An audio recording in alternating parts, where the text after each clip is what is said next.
పెదవికి తీపి గుసగుస విసిరాడే పిలగాడు రాతి మనసున ప్రేమ అలికిడి చిలికాడే చినవోడు నా కంటి పాపకు కొంటె కలలను అలికాడే అతగాడు ఒంటి బతుకున జంట సరిగమ పలికించేదే నాడు ఓయమ్మో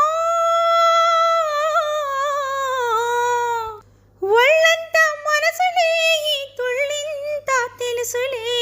పెళ్ళాడి శుభలగ్నమే నాడు మాఘమాసం ఎప్పుడొస్తుందో మౌన రాగాలెన్ని నాలో ఎవరంటే ఎట్టమ్మా వివరాలే గుట్టమ్మా చికుబుకు చికు చిన్నోడోయమ్మా